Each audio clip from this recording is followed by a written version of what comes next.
Bienvenue sur les podcasts Alors Changeons. Présenté par Silver Caron, l'ostéopathe consultant, conférencier et auteur. Alors Changeons, des podcasts qui nous parlent de nous. Sur Cool Radio. Nous avons toujours tendance à voir et à juger les événements au travers du filtre de nos expériences et de nos croyances. Bienvenue sur ce podcast Alors Changeons, Silver Caron. Je vais vous parler aujourd'hui de la vision que nous pouvons avoir de la vie au travers de ces croyances. Malgré les cadeaux ou les malheurs que la vie peut nous apporter, la vision que nous en avons, que nous nous faisons de cette vie peut être totalement modifiée par l'état physiologique dans lequel nous sommes ainsi que par le système de croyances que nous avons. Ainsi donc, quelle que soit la réaction d'une personne face à un événement, il est important que nous comprenions cette personne sans être dans le jugement.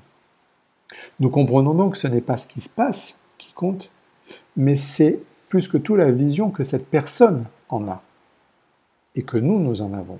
Ce n'est pas ce qui nous arrive qui détermine nos réactions ou encore nos réussites et nos échecs, c'est la façon dont nous percevons les choses et réagissons aux événements qui fait toute la différence. Et j'adore la phrase de sa sainteté, le Dalai Lama, qui nous explique que l'important dans la vie n'est pas tant ce que nous vivons, l'important étant la vision que nous avons de ce que nous vivons. Et ce qui va déterminer cette vision, c'est à la fois notre capacité à pouvoir nous y adapter, mais c'est aussi, et plus que tout, les croyances que nous avons qui vont nous modifier, on va dire, le prisme de nos lunettes de vie. Le type de comportement que nous avons résulte de notre état physiologique, mais aussi des croyances et de nos peurs. Cet état peut nous donner des ailes ou nous plomber, certes, mais c'est notre état. C'est nous qui le créons de par notre vécu et non pas l'environnement extérieur. Nos croyances sont donc les filtres de la vision du monde que nous avons. C'est cette vision qui fait que si nous croyons que quelque chose est vrai, nous nous mettons dans un état qui permettra qu'elle le soit. Ce sont ces croyances qui déterminent et qui permettent tous les biais cognitifs dans lesquels nous nous construisons, on va dire, et au travers desquels nous vivons. Nos croyances donnent donc des ordres à notre système nerveux. Si la croyance est positive, elle peut être un outil extrêmement puissant. Par contre, si elle est négative, elle peut être un frein très puissant et destructeur. C'est tout le travail réalisé notamment au travers de techniques de guérison type Ho'oponopono, cet art ancestral hawaïen qui nous fait travailler sur ce qu'on appelle en Ho'oponopono nos mémoires erronées, c'est-à-dire nos croyances négatives. Pourquoi ? Parce qu'elles peuvent être un frein très puissant à notre devenir, à notre bien-être, à notre bonheur, mais surtout un frein destructeur d'un point de vue physiologique et d'un point de vue santé. Les croyances sont l'étoile du berger qui nous guide vers un but en étant certain de l'atteindre. Que cela soit positif ou négatif, il n'existe pas de force plus puissante que celle de nos croyances. Si l'on croit que l'on va réussir, on trouvera le moyen d'y arriver. On mettra en place les pensées, les actions, les flux électriques, neurohormonaux qui nous y aideront. Pour la même raison, si l'on est persuadé, donc si on a la croyance que l'on n'y arrivera pas, tout notre être ira dans ce sens et nous serons confrontés à l'échec. Pourquoi ? Parce que notre corps mettra en place tous les process physiologiques, neurophysiologiques, neuroélectriques qui nous amèneront vers cet échec-là.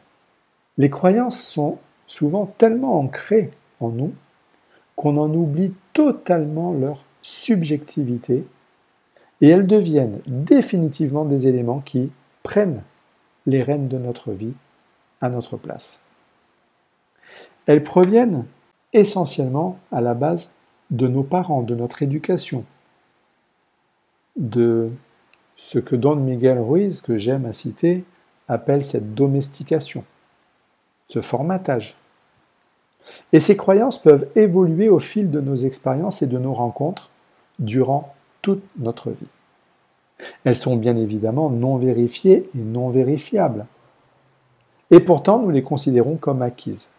Cela peut être par exemple la croyance que l'on n'a rien sans rien. La fameuse croyance qu'il faut souffrir pour être beau ou pour être belle. La croyance que on ne vaut rien. La croyance que ce monde est dangereux. La croyance encore que l'on doit rester avec les gens de son milieu social. La croyance que tu n'es pas un bon élève, donc tu ne réussiras pas ta vie, etc., etc., etc. Toujours est-il que lorsque l'on a ce type de mémoire erronée, elle change radicalement la manière que l'on a de voir la vie. Elle change donc nos pensées. Pourquoi ? Parce qu'elles viennent rentrer en résonance avec nos flux électriques et donc déclencher nos émotions. Et donc par effet boomerang, les actions que l'on va mettre en place et les réactions qui en résultent vont être déterminées par ces croyances. Elles font partie intégrante de notre vie sans même que nous y pensions. Elles deviennent des évidences, malgré une subjectivité totale, au même titre que le feu réchauffe, que le soleil brille ou que le ciel est bleu. Nous avons une fâcheuse tendance. C'est la fâcheuse tendance à répéter toujours les mêmes erreurs, à répéter dans notre vie des situations pas toujours agréables. J'adore la phrase de Sa Sainteté, le Dalai Lama, qui dit « L'être humain est un être absolument extraordinaire. Il passe sa vie à faire des erreurs, la moitié de sa vie à faire des erreurs, l'autre moitié de sa vie à les répéter, et 100% de son temps à se plaindre de la vie qu'il a. » Eh oui, nous répétons souvent les mêmes erreurs. Nous reproduisons des situations pas toujours agréables. Et ceci ne vient pas du fait que l'univers nous aide en collimateur ou pas, ni même à cause de la faute ou de la responsabilité des autres du système, mais bien à cause de nos peurs, de nos croyances, de nos modes de fonctionnement ancrés au plus profond de notre être, qui génèrent des pensées, des émotions, appelant par résonance des situations désagréables que nous vivons au quotidien. Si nous les négligeons, si nous faisons comme si elles n'existaient pas, ces pensées, ces émotions, elles ne disparaissent pas pour autant et elles restent tranquillement tapies au fond de notre inconscient. Elles restent là, présentes, générant des situations et des conflits qui iront petit à petit en s'amplifiant au fil du temps. La solution, si nous désirons sortir de ces conflits répétitifs, est de comprendre que nous sommes, par nos croyances, les seuls générateurs de ce qui nous arrive. Il est donc important de pouvoir mettre un nom sur ces croyances et de décider de les effacer de notre mémoire. Faites donc revenir ces croyances, ces peurs, ces mémoires erronées à la surface, et à partir du moment où elles reviendront à la conscience, elles quitteront votre inconscient et l'univers, entre guillemets, n'aura plus besoin de vous faire revivre toutes ces choses négatives qui nous pourrissent la vie. Pourquoi ? Parce que quand on répète sans arrêt les mêmes erreurs, l'univers nous remet et nous revivons les mêmes problèmes, un petit peu comme si notre subconscient nous disait « Tiens, regarde, je vais te le faire revivre là. Est-ce que tu as compris maintenant ?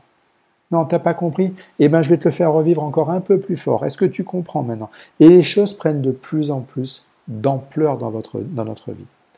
Donc, je vous propose un exercice qui ne vous prendra pas plus de 10 minutes de votre temps.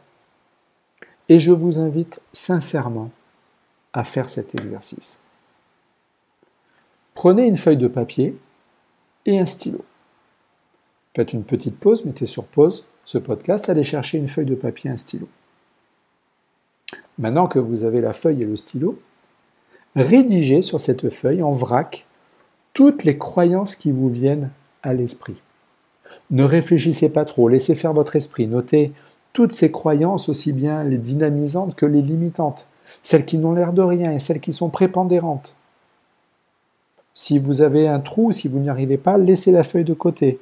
Reprenez-la dans 1 heure, dans 2 heures, demain, après-demain, dans 1 semaine, et continuez à écrire les croyances que vous avez, positives ou négatives. Une fois que ces croyances sont notées et jetées de votre plus belle plume sur ce papier, divisez-les en deux listes.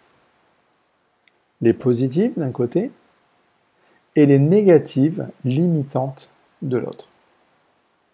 Maintenant, soulignez les 3 croyances les plus négatives de votre liste limitante et décidez définitivement qu'elles ne seront plus des freins à votre épanouissement. Pour cela, transformez-les en avatars positifs.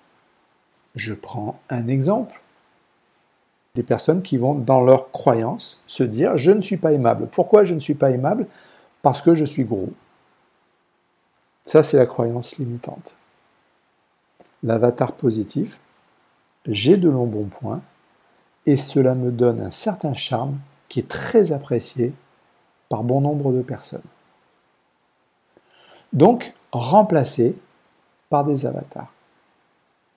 Et ensuite, notez ces croyances positives et puis notez les croyances de remplacement, les avatars sur une feuille et mettez celle-ci bien en évidence quelque part chez vous afin de l'avoir sous les yeux le plus souvent possible. Et à chaque fois que votre regard se pose dessus, remplissez-vous de gratitude et remerciez la vie d'avoir ces croyances positives qui vous aideront à aller de l'avant, à construire votre vie. Et je vais vous donner un conseil supplémentaire. Notez-les sur une feuille bleue ou sur une feuille verte. Pour une simple et bonne raison, c'est que cet état dans lequel vous allez être de gratitude pour construire votre vie, cet état neurophysiologique, à force de répétition, votre cerveau va l'associer à la couleur bleue. Ça s'appelle une programmation neurocorticale. Ce qui fait que, par la suite, dans votre vie, chaque fois que votre regard croisera du bleu, le cerveau refait une lecture et votre cerveau se remettra dans le même état neurophysiologique. Donc, remplissez-vous de gratitude. Chaque fois que vous voyez cette feuille bleue avec ces avatars positifs, merci. Merci la vie d'avoir des croyances positives qui m'aident à aller de l'avant, à construire ma vie. N'oubliez jamais que ces croyances limitantes sont de véritables freins à notre épanouissement et il est temps d'en prendre conscience et de décider de passer au-delà de cela.